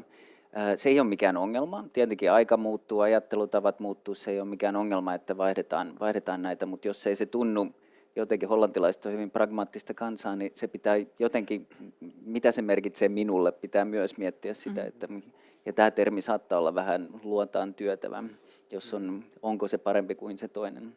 Eli mikä on siinä keskiössä, kun katsotaan, tässä on hyvä, että ehkä otetaan sitten ihmisen toiminta pois ja laitetaan planeetta siihen keskiöön. Siinä on jo hyviä elementtejä, mutta akateemiset on aina hyviä tuhoamaan jokaisen käsitteen, niin tässä samalla on monia ongelmia.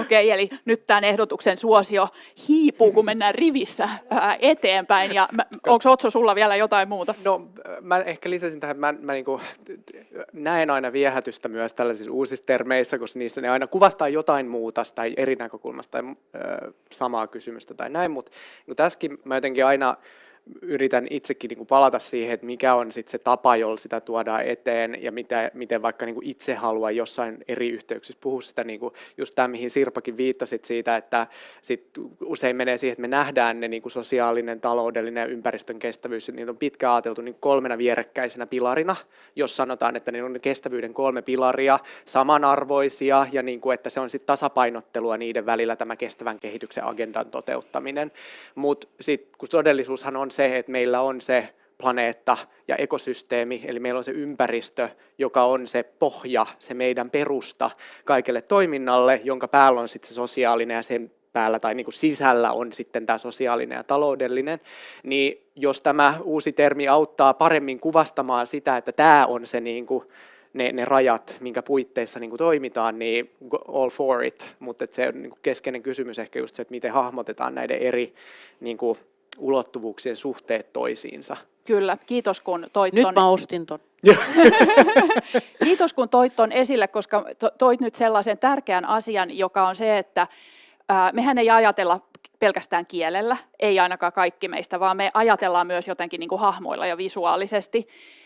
Ja se, että visualisoidaan asia niin, että on se maapallo ja se on se rajat. Ja sitten siellä ne yhteiskunnat toimii maapallolla ja se sosiaalisen on niin kuin mahduttava maapallolla ja sitten sen talouden, se on vähän niin kuin se ikään kuin pienin väline juttu siellä, jonka tarkoitus on sitten mahdollistaa se, että yhteiskunnat toimii hyvin ja sitten toisaalta, että pysytään planeetan rajoissa ekologisesti, niin se on ehkä yksi näistä asioista, tämä niin kuin visualistiikan tuominen mukaan johonkin sitten käsitteen selventämiseen. Nyt mä vieläkin arvostaakseni kovasti niitä, jotka on kirjoittaneet etukäteen näitä kysymyksiä meillä, niin nappaan vielä yhden Presemo-kysymyksen täältä. Eli mä huomaan, että siellä yleisössä on jossakin kysymyksiä, joten pistäkää itsellenne ylös ja myöhemmin sitten saattaa hyvinkin tulla tilaisuus. Täällä on 2 kysymystä, jotka liittyy tämmöiseen niin kuin todennettavuuden ja viherpesun aihealueeseen, jonka kaikki tiedämme, että on itse asiassa hyvin iso osa tätä problematiikkaa, kun puhutaan monimutkaisista asioista, ja nyt tällä hetkellä puhutaan jostain semmoisesta, joka on myös niin kuin hyvä markkinoilla.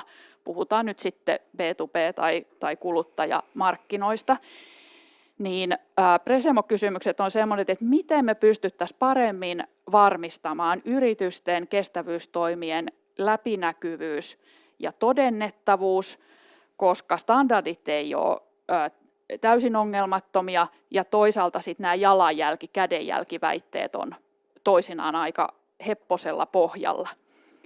Ja sitten kysytään, että minkälaisilla keinoilla voitaisiin tätä joskus viherpesuksi tai joskus sinipesuksi kutsuttua toimintaa tässä yritysten kestävyysmuutoksessa vastustaa. Onko teille tähän 1000 taalan kysymykseen kenelläkään Mä voisin ainakin yhden, Liisa, mikä tuossa joo. mun alustuksessakin taisin tuoda esille, että nyt EU-regulaatio niin tulee vaatimaan, että 24 vuonna niin suuret yritykset joutuu raportoimaan osana sitä yritysraportointia niin myöskin näistä luontovaikutuksista. Ja mitä me ollaan huomattu, kun me tehdään paljon yritysten kanssa töitä, että nyt on kyllä konsulttiyhtiöiden markkinat, että yrityksissä ei ole sitä osaamista, siellä ei ole sitä niin kuin, biologiosaamista, siellä ei tunnisteta, siellä tiedetään, että on tärkeää, mutta he ei ymmärrä, he ei tiedä, heillä on asiantuntijoita, jotka osaa olla siinä arvioinnissa, että mitkä on ne yrityksen ympäristövaikutukset esimerkiksi. Ja sen kautta niin sitä nyt biologeilla on ihan ennennäkemättömät niin kuin markkinat itse asiassa myöskin, että niin kuin yritykset palkkaa heitä niin kuin auttamaan tämän asian ymmärtämisessä, ja koska yritysten on raportoitava. Aikaisemminhan nämä kaikki yritysvastuuraportoinnit ja yhteiskuntavastuuraportit ja ympäristöraportit oli vapaaehtoisia, mutta nyt se tulee niin kuin pakolliseksi, niin se on yksi ainakin semmoinen erinomainen askel eteenpäin kyllä. Kyllä, ja sittenhän on tulossa myös nyt tämä EU-direktiivi tästä markkinointiväittämien Ja sitten toisen mä todennettavuudesta. sanoisin tuosta niin kuin viherryttämisestä sen, että kun nyt yritykset on selvästikin, nämä tai monimuotoisuusasiat on tulossa tähän ilmastoasioiden rinnalle, niin sitten meiltä on myöskin niin kuin jotkut yritysten kanssa keskusteltu, että he ei niin kuin uskalla sitten kertoa, koska he ei ole ihan varmoja, miten näitä voidaan, niin kuin, miten he pystyvät itse mittaamaan, tuleeko oikeat tulokset. Mutta kun tämä on uusi asia myöskin nyt yrityksille, niin me kyllä kannustetaan ihan niin kuin nyt vaan tekemään. Ja sitten tuli moka ja lasketaan toisella tavalla ja katsotaan toisella tavalla sitä asiaa, koska tässä on nyt pakko vaan lähteä nopeasti niin kokeilemaan ja yrittämään. Et sillä tavalla, niin eihän sitä sitten tarvitse tuolla toreilla kuuluttaa, että olemme niin mielettömän hienoja tässä vielä, mutta siellä voi kuuluttaa sen, että yritämme ja teemme parhaamme, kokeilemme nyt tätä. Joo, kyllä. Hyvä. Niina ja sitten Sirpa. No ehkä semmoinen käytännön esimerkki niin kuin yritysmaailmasta, että me ollaan esimerkiksi tällä hetkellä nyt viimeistelemässä sitä prosessia, jolla me tarkastetaan nämä kaikki väittämät, jotka meiltä lähtee ulos. Ja se on tietenkin niin kuin kuluttajarajapinnassa toimivalle yritykselle äärimmäisen tärkeää. Se palaute myös tulee ja niihin reagoidaan. Ja sitten mun mielestä on hyvä myös se, että viranomainenhan on entistä tarkempi näiden kanssa, juuri tämän säädännön vuoksi. Ja se, että esimerkkinä tiedän, että muissakin yrityksissä on niin, että esimerkiksi nämä väittämät, mitä vaikka markkinoinnissa tai viestinnässä halutaan käyttää, niin ne tulee niin kuin vastuullisuusasiantuntijoiden ja juristien tarkastuksen. Ja tämä on se prosessi esimerkiksi, mitä me aiomme tässä noudattaa ja noudatamme. Nyt virallistamme sitä prosessia. Tehdään siihen semmoinen niin sanottu compliance-tarkastus, ja minusta se on niin kuin aika hyvä tapa. Ja sitten toinen, mitä mä haluan ehkä kommentoida näissä justi, että se, että kun sä väität jotain, niin sit mun mielestä se, että siellä on joku tämmöinen kolmannen osapuolen tai jonkun tahon tai jonkun tutkimuksen tausta, että niitä me myös kaivetaan ja kysytään, kun vaikka meidän tavarantoimittajat markkinoi jotain tuotteita meidän kanavissa. Joo, hyvä. Kiitos. Sirpa. Tuossa jo sanoitkin, nythän tuli se juuri istunnossa tällä viikolla hyväksyttiin näistä viherväittämistä tämä uusi direktiivi, joka on kuluttajan oikeus toimia niin, että tuotteiden pitää olla pitkäikäisiä, kestäviä, korjattavia, paranneltavia ja myös silloin, kun käytetään viherväittämiä, niin merkittävästi muuta tuotetasoa niin ympäristöjalanjäljeltään pienempiä. Ja sitten se pitää kyetä osoittamaan, ja jos on väärä väite, niin se on rikollista toimintaa. Yritykset tekee tällä puolella jo aika paljon. Mutta vaikeaa tämä tulee olemaan, mutta kannattaa katsoa tässäkin vähän pidemmälle, 10 vuoden päähän. Nyt laskee, ja mun mielestä kauppikset voisi tästä tehdä ympäri maailman tosi paljon. Laskennasta mallia. Meillä oli aikanaan 1 miljoona eri kirjanpitojärjestelmää ja huomattiin, että tästä mitään tukkaa, ne on vertailtavia. Tämä on sama juttu. Ja nyt IFRS:n yhteydessä yritetään tätä ympäristömittaamista yhdentää globaalisti, niin se tulisi osaksi IFRS. Ja eli se on se kansainvälinen kirjanpitostandardi, kaikki varmaan oletan täällä slangin tietää. Ja silloin jatkossa meillä pitäisi olla YK-yhteydessä, niin kun meillä on tilastoviranomainen, niin tämmöinen voisi sanoa ympäristödataviranomainen, josta saa ne laskentakaavat ja perustiedot siitä, että mikä on hiilijalanjälki ja miten sitä lasketaan.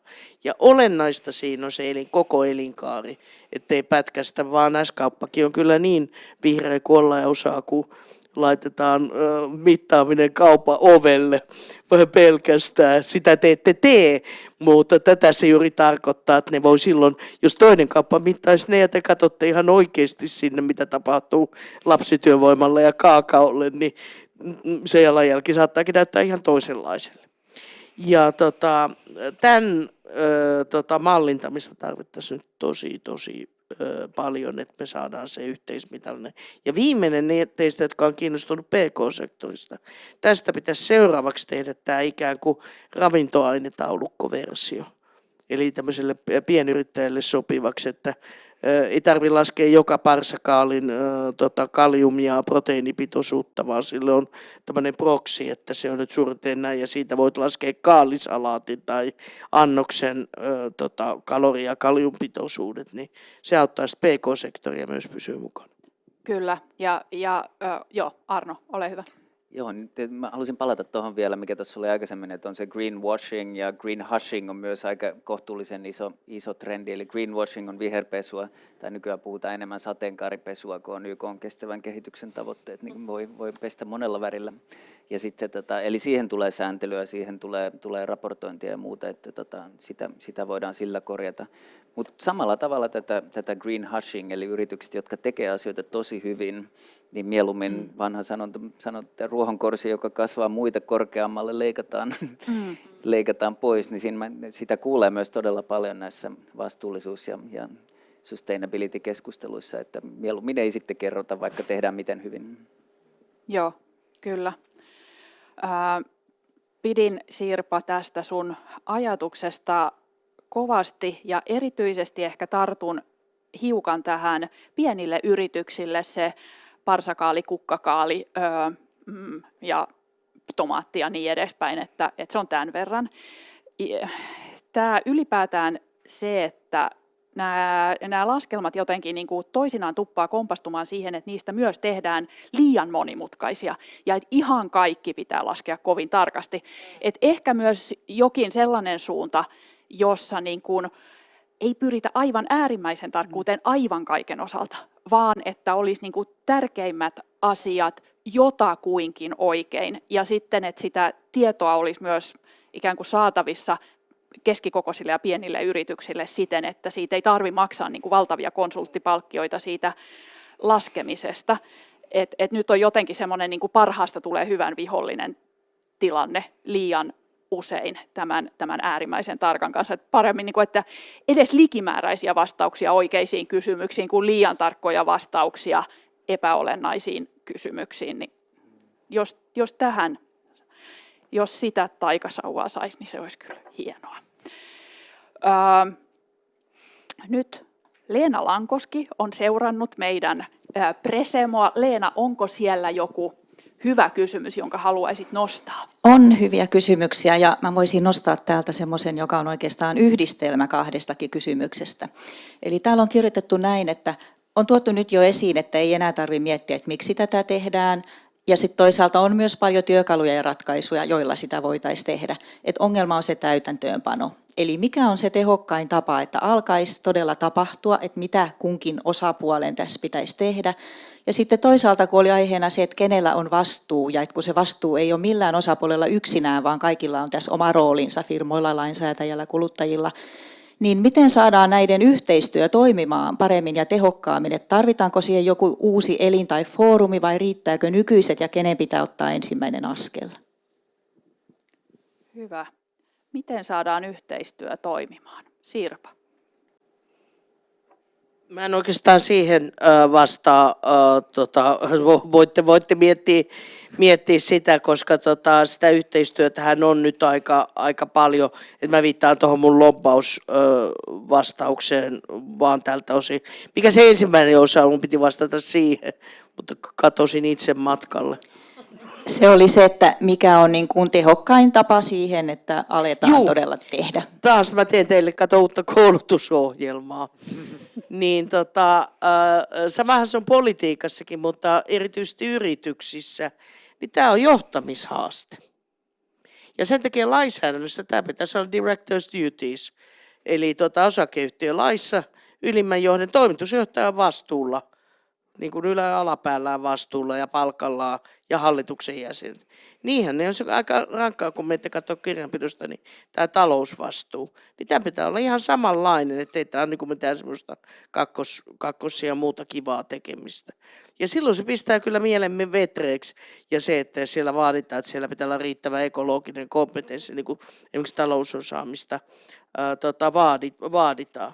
Ja sitten me tarvitaan se koulutusohjelma ja miettiä, että miten johdetaan strategioita ja muutoksia.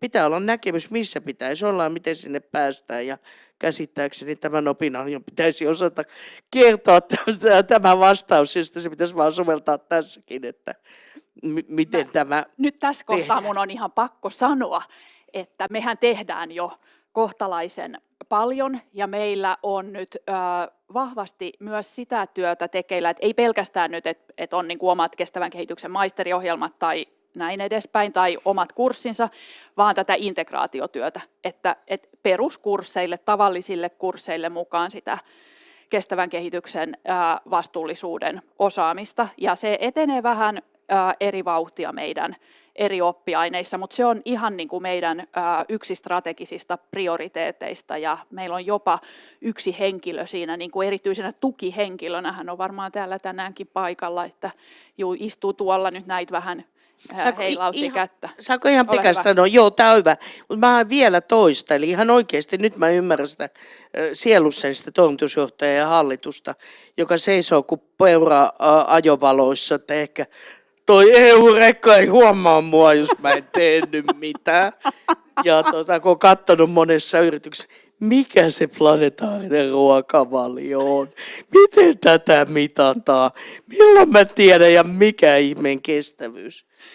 Ja jotta se organisaatio osaa, niin se tarvii se ylinjohto, niin paitsi sen myönteisen hengen, niin ne työkalut. Että okei, nyt sulla on tässä tämmöinen pikkuinen haaste, että ennen johdit tällaista firmaa, ja nyt sun pitäisi johtaa tällaista firmaa. Me nyt hiukan autetaan niillä työkaluilla, miten tämmöinen iso transitio, onhan niitä muutenkin sotatalouksia ja kriisitalouksia ja kaikkea muuta, niin sieltä voisi löytää tällaisen ikään kuin valmennuksen siihen, koska se ei ole helppo tehtävä. Mä olisin varmaan itsekin siellä peuraa ajovaloista. Oho, nyt en tiedä. Niina, ole hyvä. No mun täytyy sanoa, että mä oon peura ajovaloissa, kun mä mietin, miten se kaikki tehdään, mutta mun mielestä sä sanoit, Minna, hyvän sanan ja se on integraatio. Ja mä uskoisin niin, että regulaatio, joka nyt pakottaa yritykset integroimaan ne ajatukset sinne sisään. Sä et voi enää ajatella, että sulla on hankintaprosessi, johon vastuullisuus tuikataan kiilana johonkin väliin, vaan se pitää olla siellä prosessissa sisällä.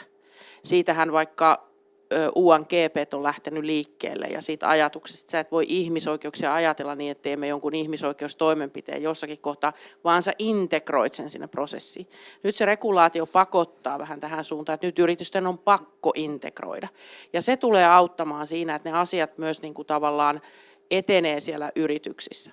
Sitten se toinen on se, että kun se liiketoiminta muuttuu, niin eihän se muutu, ei se valtamerialus käänny yhtäkkiä, vaan se on just se Sirpan mainitsema maratoni. Ja nyt se, mitä meidän täytyy tehdä, on meidän täytyy kokeilla, että minkälaiset uudet liiketoimintamallit voisivat toimia, jotka ottavat kestävyysasiat huomioon. Nyt mä otan yhden esimerkin, jota me ollaan tehty, täällä on Emmy paikalla, niin esimerkiksi Emmyn kanssa me kokeillaan, että toimiiko tämä, saadaanko me tekstiilien tavallaan niin kuin kierrätyksen kautta tehtyä niin kuin uutta liiketoimintaa. Miltä se näyttää? Yhteistyökumppanuus ja katsotaan, millä tavalla asiat toimii. Ja näitä tarvitaan, jotta se yritys pystyy sitten tekemään isompia päätöksiä. Meidän on pakko pilotoida, toimiiko tämä, jotta me saadaan sitten sitä laivaa pikkuhiljaa kääntymään sinne oikeaan suuntaan. Eli se on minusta se kokeilut ja integraatio ja sit se niin kuin muuttuu. Ja muistetaan taas, että se on se maratoni. Joo, kiitos. Hyvä keinojen yhdistelmä. Liisa. Joo, kiitos. Se kysymys oli, että kenen on vastuu, niin kuin yritysten vai sitten siellä politiikan puolella, niin se on niin kuin, mun mielestä niin kuin molemmilla todellakin, niin kuin tässä on tullutkin jo vähän esille. Ja sitten tässä ne yritykset, jotka on niin kuin edelläkävijä, jotka jo ovat niin kuin tavallaan vaatimassa tiukempaa lainsäädäntöä, joita on mukana. Meilläkin on täällä S-ryhmä mukana ja niitä on muitakin Suomessakin, jotka on ollut vaikka metsäkatolainsäädäntöä vaatimassa tai sitten siellä YK Montrealin kokouksessa olivat myöskin niin kuin vaatimassa luontokatoa, eli tiukempaa niin kuin lainsäädäntöä. Niin näiden yritysten täytyisi olla vielä kovaäänisempiä kuin mitä he on tällä hetkellä. Ja kun kysehän on siitä, että nämä edelläkävijäyrityksillä ei ole myöskään niin kuin liiketoiminnan mahdollisuuksia, jos sitten toiset vetää niin kuin sieltä niin kuin pienemmän kautta. Eli että he eivät noudata mitään, koska siis me ollaan kuluttajia, niin sitten kuluttajat menee ja ostaa sen, että mikä on tarjolla. Ei välttämättä ole kiinnostuneita näistä asioista. Kuluttajille tulee tarjota niitä vastuullisia tuotteita. Eli ne luontoa kunnioittavat liiketoimintamallit ei yksinkertaisesti toimi, jos emme saada eläkäviä yrityksiä niin kuin niiden taakse sitä vahvaa lainsäädäntöä. Toisaalta niin kuin lainsäätäjien täytyy niin kuin työntää tätä vahvaa systeemimuutosta eteenpäin.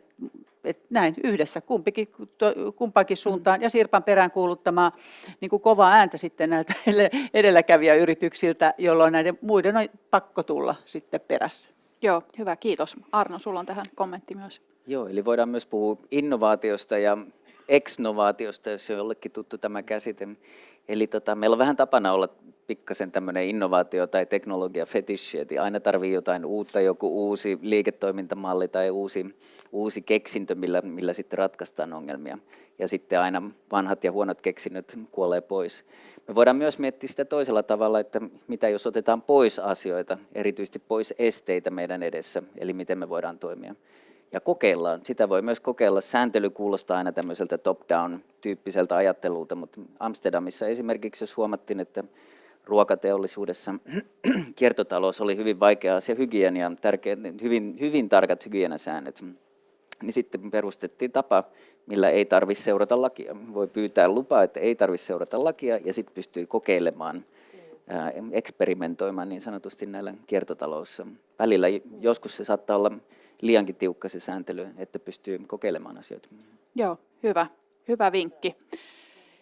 Nyt on sellainen tilanne, että meillä on noin 6 minuuttia jäljellä aikaa, ja voisin ottaa sieltä, mä arvaan, että siellä Presemossakin on hyviä kysymyksiä, mutta jotta te ette ole ihan turhaan sinne papereillekaan kirjoittaneet ja miettineet mielessänne, niin nyt on se tilaisuus. Ole hyvä. Siellä Päivikö? Sinä?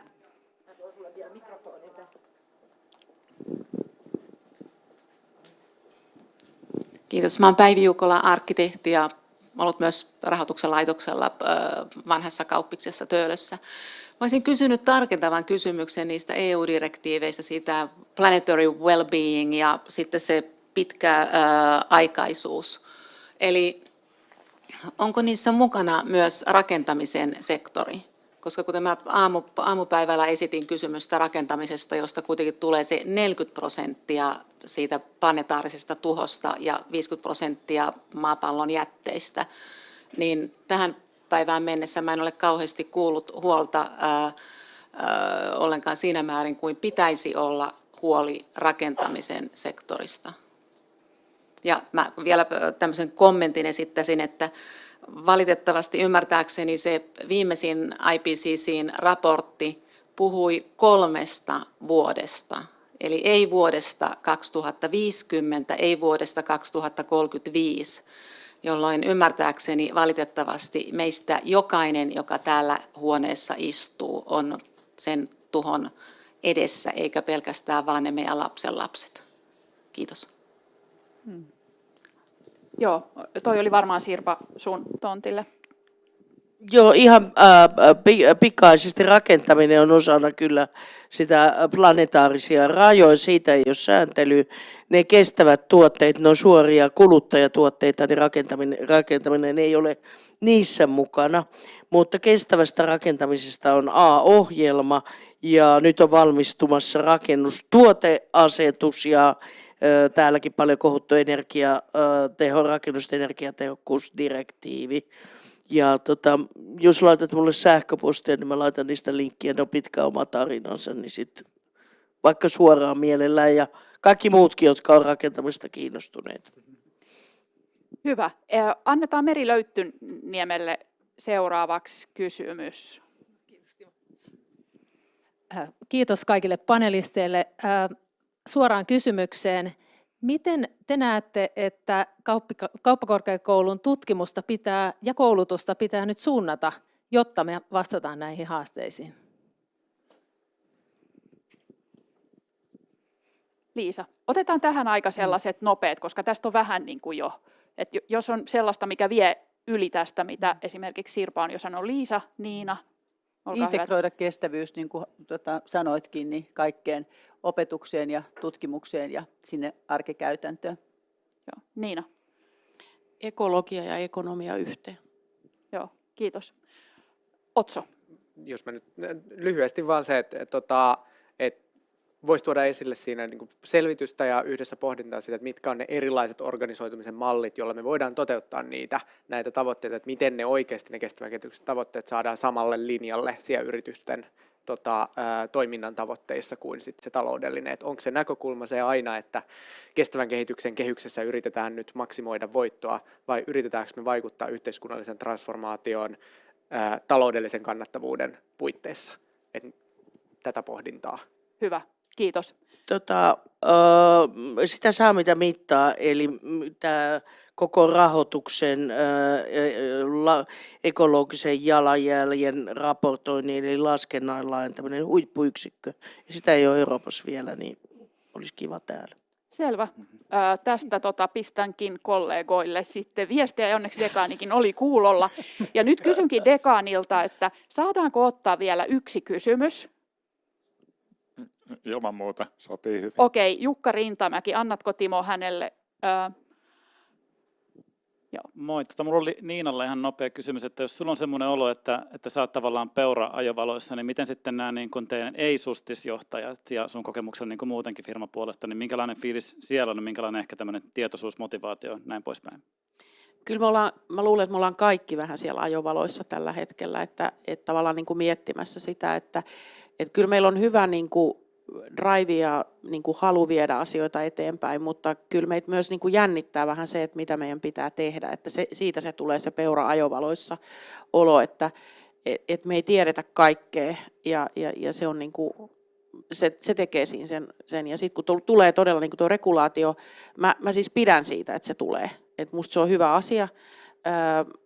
Ja varmaan hassua, että mä sanon näin yrityshenkilönä, mutta kyllä se on ihan tarpeellinen.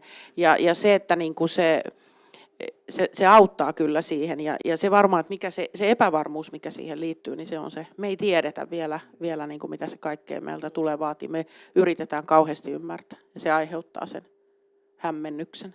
Joo. Kiitos Niina, ja mä luulen, että mä sen verran nyt tulkkaan sua, kun sä sanot, että sä pidät lainsäädännöstä ja että sitä on syytä tulla lisää. Ja nyt voi olla, että yleisössä on joku semmoinen, joka ajattelee, että sä nyt vaan sanot, mutta mä voin niin kuin olla aika varma, että sä et pelkästään sano, ja läheskään kaikki muutkaan yritykset ei pelkästään sano. Eli ne yritykset, jotka on edelläkävijäyrityksiä ja jo muuttavat ja haluavat muuttaa sitä toimintaansa kestävämmäksi, niin kärsivät siitä, että toiset yritykset eivät ota niitä ulkoiskustannuksia kannettavakseen ja saavat sitä myöden suhteetonta kilpailuetua markkinoilla. Ja sitten kun tulee sitä lainsäädäntöä, niin näillä on niin kutsutusti tasaisempi pelikenttä yrityksillä, ja se auttaa näitä yrityksiä, jotka ovat sit jo siellä kestävyyden kärjessä, ja sen takia S-ryhmän kaltaisille yrityksille se lainsäädäntö on itse asiassa tuki eikä haitta. Ja mä lisään vielä sellaisen ajatuksen, Minna, niistä sun aalloista, niin mä uskoisin niin, että se regulaatio auttaa myös siihen, että niitä kuoppia tulee vähemmän. Tämä on mun arvio sun aaltokuvasta. Kiitos, toi oli hyvä pointti. Ja siihen on luultavasti hyvä paneelin osalta päättää keskustelu tässä. Nythän meillä on sitten virvokkeita tuossa tilan ulkopuolella ja ne monet kysymykset, joita ette päässeet kysymään, niin voitte kysyä sitten panelisteilta sen jälkeen. Ja annetaanko aplodit tässä vielä ja sitten Timo pääsee stageille. Kiitos, loistavaa. Kiitos tosiaankin, olipa innostava paneeli. En malta olla nyt kun on mikki kädessä, niin mainitsematta toi Sirpan heittämä pallo. Meidän täytyy ilman muuta ottaa koppi kauppakorkeakouluissa siitä, koska kestävyyteen liittyviä ideoita on paljon olemassa. Jotkut niistä on hyvin yksinkertaisia kierrätykseen ja kiertotalouteen liittyviä. Niitä tulee koko ajan lisää ja me monesti puhutaan siitä, että niiden toteuttaminen on vaikeaa, kun ei me saada ihmisiä toimimaan sen mukaisesti. Se on johtamisongelma ja meidän kuuluisi olla aika hyviä siinä ja me ollaan hyviä siinä ja meillä tehdään paljon huipputiedettä juuri niillä alueilla. Eli ehkä meidän kannattaa nostaa rimaa vähän ylemmäs ja lähteä näiden Grand Challengeen kimppuun. Kiitos paljon ja virvokkeet tosiaankin pikkusen eri paikassa kuin normaalisti, eli Kylteri-kafeessa tuossa rappusten alla. Tervetuloa ja kiitokset.